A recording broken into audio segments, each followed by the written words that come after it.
Production support for Ohio Educational Broadcasting Award-winning News 6 has come from Whirlpool Corporation's Findlay Division, working to make your life a little easier. Additional support has come from the Northwest Ohio Educational Technology Foundation and from this public television station. Hey, let's get the Pee Wee Herman show. Nah, that's too corny. Well, how about News 6? Well, let's see what it says. Well, it says we'll be seeing a man that forms ice, a teacher's job after school, and some horses that might look familiar.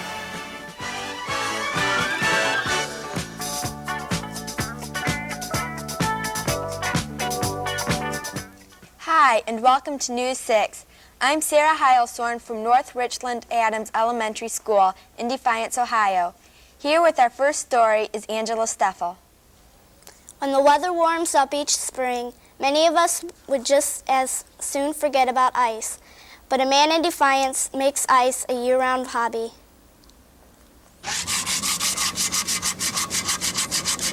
Many of us think that ice is just something we use to make soft drink colder, while others think ice is just something we skate on. Well, we found one man that uses ice for something a little bit different, ice sculpting. Mr. Fred Shively has been working with this unique hobby for about 6 months now. He has made a number of ice figures, including the swan, some other animals, and figures, and even numbers for wedding anniversaries and birthdays. We asked Mr. Shively where ice carving got its start. Ice carving is an art form that began in Europe, in France specifically, where most of the finer foods and food producers began. And it evolved through America, and the Japanese have taken it in the past few years and really refined it. When did you start ice carving? I began practicing this art form this past fall when the weather became a little colder. It's much easier to work with ice when the weather is cold instead of working inside in the freezer. Mr. Shively says that most of the ice carving is done for displays for parties and meetings. Some carvings, especially swans, are used as centerpieces and fountains for food displays. How long does it take to make an object like a swan? Okay, the swan that we did today was a little smaller than the normal animals that I make, and it takes about an hour and a half to do a nice job on it. The larger pieces take anywhere from 2 to 6 hours to make a nice looking piece. In order to get a clear block of ice to use for carving, special ice must be used. This ice is made in a special freezer that removes the air bubbles from the water as the water freezes and becomes clear ice. You might think that these objects would melt pretty easily. However, Mr. Shively says that most of the larger sculptures will last about 5 or 6 hours.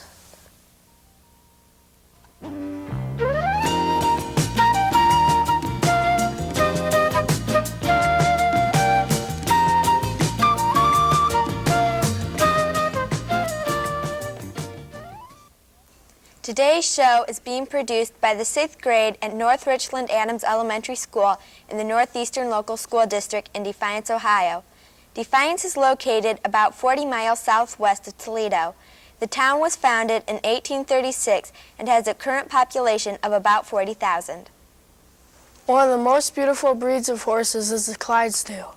We often see Clydesdales on TV, but we found some of these beautiful animals right here in Northwest Ohio.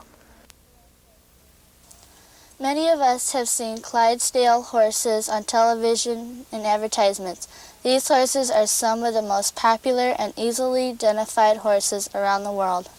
Mr. Clifford Keppy is the owner of 10 Clydesdale horses. He has been raising these horses for quite a while now, even since he saw them on television. However, these horses have been raised in Scotland as far back as 1850, when the breed was first registered. The original pair that my brother started with are still in here. This one over here still has, carries a lot of flesh, doesn't have any particular problems. And then the dark-colored mare way out there's the mare.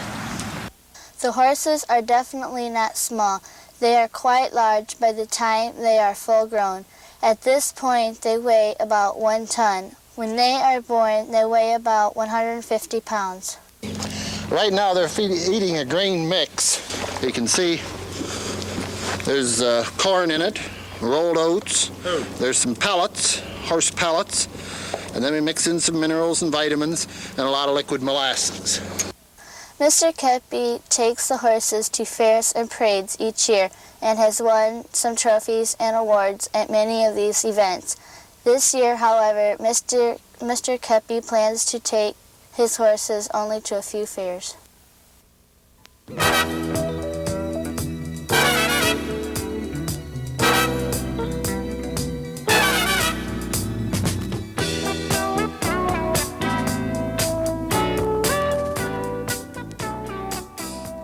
One of the businesses that has started up because of the VCR industry is videotape rental stores.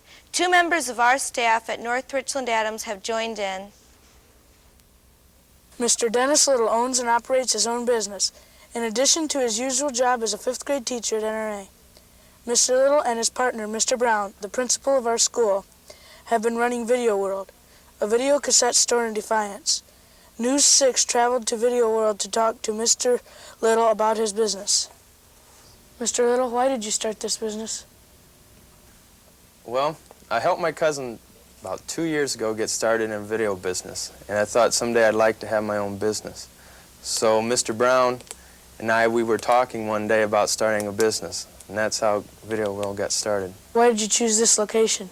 This location we felt ideal because of the mall. This area is growing, and you can't find a better location. We also wanted to find out more about the tapes at Video World and how they choose the ones that they receive. Where do you get your tapes? We have to go through several distributors, and most of them are either from California, New York, Indiana, or Michigan. How do you know what movies to get? We get catalogs or brochures every week from our different distributors. Also, I watch the TV section a lot. I watch the box office to see which movies are big hits, and those are the movies that are going to rent. When a tape arrives at Video World, the staff must process it before it can be put on the shelf for renting. Mr. Little described this process.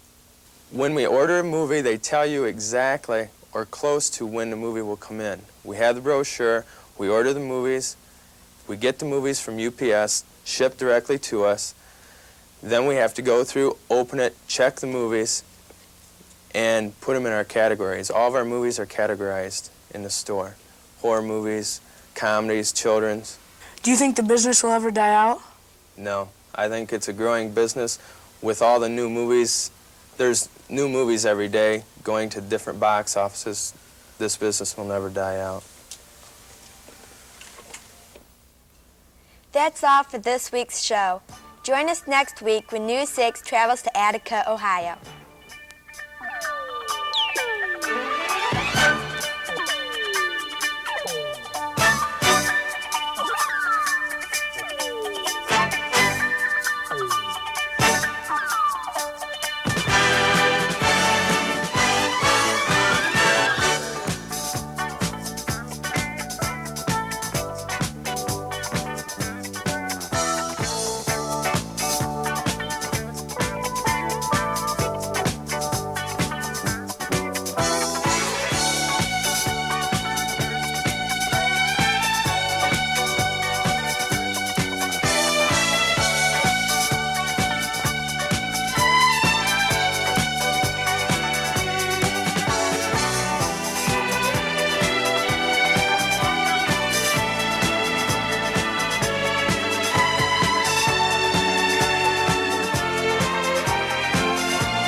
Production support for News 6 has come from Whirlpool Corporation's Findlay Division, working to make your life a little easier. Additional support has come from the Northwest Ohio Educational Technology Foundation and from this public television station.